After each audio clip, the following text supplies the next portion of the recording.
You've publicly announced that you're stepping down as the CEO and becoming the chair of parts of the organisation. What are you going to do next?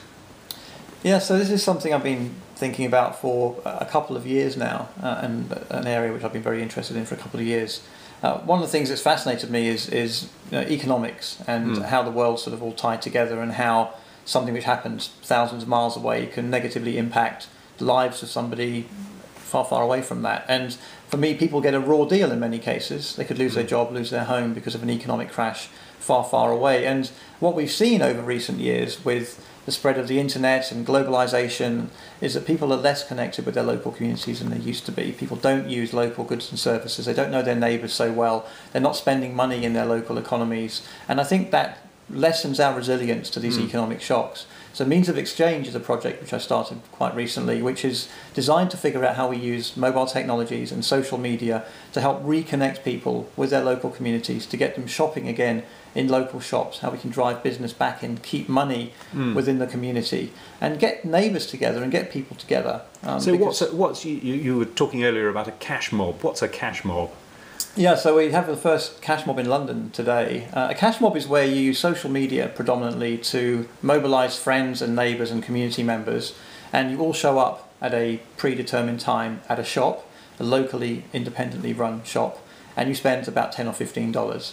And what it does is it gives a real shot in the arm for the tills at the shop. Helps people reconnect with local shops they might not have shopped in before. Helps people become aware of the kind of shops in their area, and it just gets people thinking again about, hey, last time I bought a book, because it's in a bookshop, the one this afternoon. Last time I bought a book, it was in Borders or Waterstones or one of the larger chains, and this little bookshop down the road is actually quite nice. And if it ever went, I would probably miss it. So it's just about raising awareness around what people have locally and trying to get them to appreciate it a little bit more. So what's the bookshop? It's Pages of Hackney. Yeah. So it's a locally independent run bookshop. It's won a number of awards. It's very central to the community. They run a lot of community events in their basement. And we saw in the press this week that e-books are slowly overtaking, or maybe rapidly overtaking, the sale of physical books. So there's a lot of challenges for bookshops. So what are the tools that you will be creating through Means of Exchange that will allow people to do things differently in the way that you're describing? Well, the vision is to create a toolbox of different tools. Means of Exchange is a website. Cashmob is a website which allows you to organise your own cash mob and push it out through social media quite seamlessly. So somebody who might have considered doing one before but didn't quite know how to get it going has now as a platform to do that. So we're trying to make that easier for them. The other apps, which will be around bartering and swapping and time sharing and maybe local currencies, will be a mix of mobile phone, smartphone apps and web-based apps.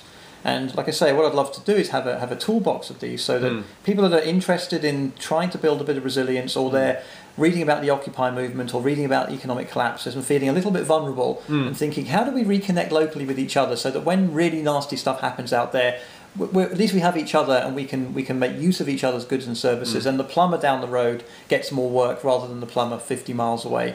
And I think all these tools are designed to do that, and people will be able to pick and choose whichever ones they want based on what particularly interests them. And the local currencies, how would a local currency work?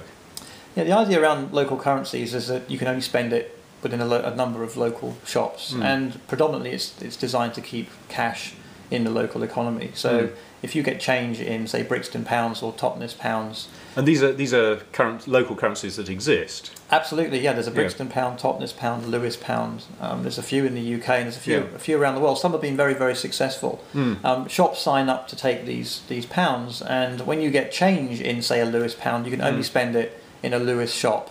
So it means that tourists that come in, for example, would then re-spend the money they get back in the economy, and you could, in effect, probably run a local community or a local economy pretty well just by using a local currency. Obviously, things have to come in from the outside, but it's a way of encouraging people not to go and spend their cash in Tesco's and large out-of-store supermarkets.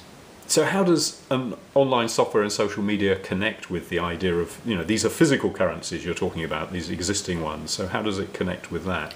Yeah, I think that's one of the things that maybe some of these projects have missed a little bit, is that I don't think with the advent of mobile technology and smartphones and social media and the web, I don't think we need to be printing money anymore. I think look at M-Pesa in Kenya, look at other mobile money systems. electronic money is the next big thing, and it's already happening in the developing world. We keep thinking in the developed world here that we're kind of up on everyone else, but we're not in that case. So I think that these currencies, they will be more virtual and electronic rather than physical, and that way they'll be easier to spread and easier to scale up. Ken, thanks for talking to me today. Thank you.